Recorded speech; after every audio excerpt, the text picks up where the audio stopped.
Bienvenue à Vérité Choc dans l'enseignement des 5 ministères.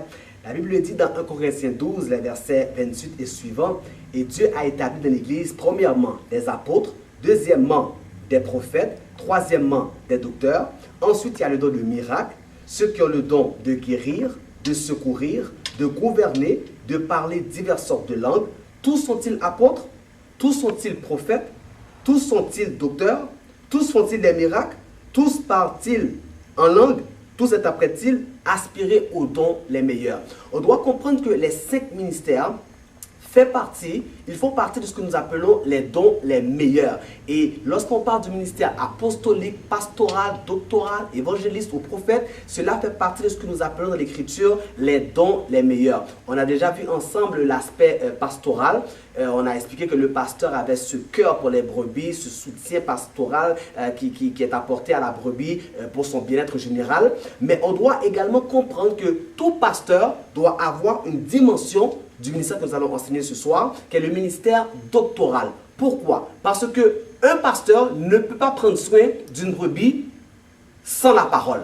La Bible dit que le pasteur est un berger, et le mot berger, poimen en grec, fait référence à celui qui nourrit. Et de quelle manière que l'on nourrit? Nous nourrissons avec la parole du Seigneur. Donc, quoique un pasteur est intéressé au souci pastoral de comment va la brebis, aller en prison, aller visiter à l'hôpital, prendre soin de les appeler, de les encourager, de les fortifier, la parole demeure centrale. Toutefois, le ministère doctoral à son tour, lui, il possède un souci particulier pour l'écriture.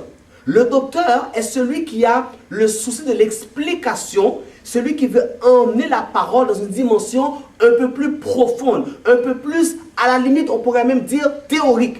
Le docteur s'intéresse à la parole dans le souci du détail. Écoutez bien, le terme didaskalos, docteur dans l'écriture, fait référence à celui qui enseignait les doctrines fondamentales, celui qui prenait le temps d'enseigner sur qu'est-ce que Dieu, Jésus-Christ, le salut, les doctrines relatives à l'écriture en général sont apportées dans un souci explicatif par le docteur. Il y a plusieurs exemples de docteurs dans l'écriture que nous allons voir ensemble aujourd'hui. Premièrement, regardons dans Acte 18, nous voyons Acte 18, le verset 24. Nous allons pouvoir lire pour vous et prenez aussi votre Bible là lorsque vous êtes. La Bible dit dans Acte 10, le verset 24, il nous dit donc qu'un juif du nom d'Apollos, originaire d'Alexandrie, homme éloquent et versé dans l'écriture, est arrivé à Éphèse. La Bible nous parle ici d'un homme éloquent et le terme éloquent peut être remplacé ou traduit par puissant.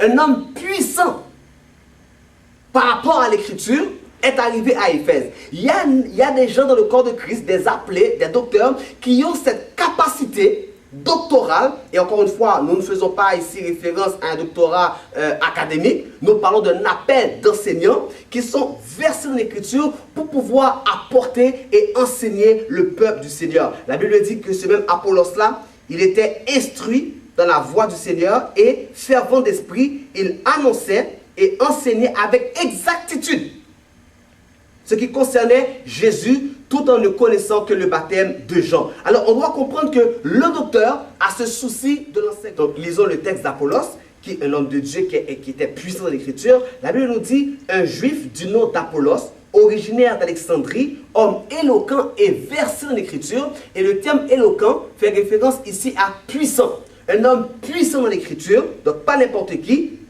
est arrivé à Éphèse. Il était instruit dans la voie du Seigneur et fervent d'esprit, il annonçait et enseignait avec exactitude ce qui concernait Jésus, tout en ne connaissant que le baptême de Jean. Donc on voit que Apollos avait ce cœur pour l'écriture.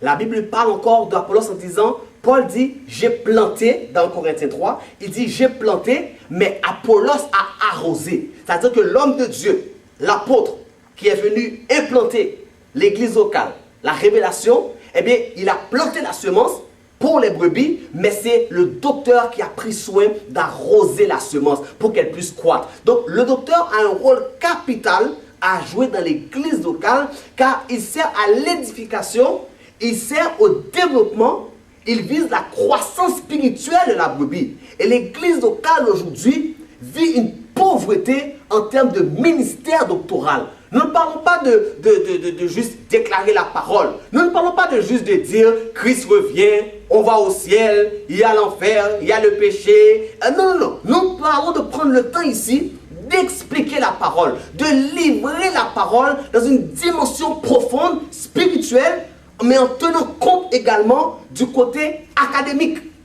Et souvent, il y en a qui vont dire, non, dans l'écriture, il n'y a pas cet aspect intellectuel. Mais comment quelqu'un? Il y en a qui pensent que la Bible, c'est sorti du ciel, c'est un livre qui se comprend que par l'esprit. Arrêtons cette foutaise et commencez à prendre le temps de comprendre que la parole de Dieu, certes, elle a une dimension spirituelle, mais elle contient aussi une dimension intellectuelle. Lorsque tu lis la Bible, ce n'est pas un ange qui te la révèle par l'esprit. Tu as appris à lire le français. Et donc, il y a une dimension, ne serait-ce que de pouvoir apprendre la langue française, anglais ou créole, dépendant quelle est ta langue d'origine. Mais nous devons comprendre que l'écriture a une dimension intellectuelle et c'est la responsabilité du docteur de travailler en ce sens.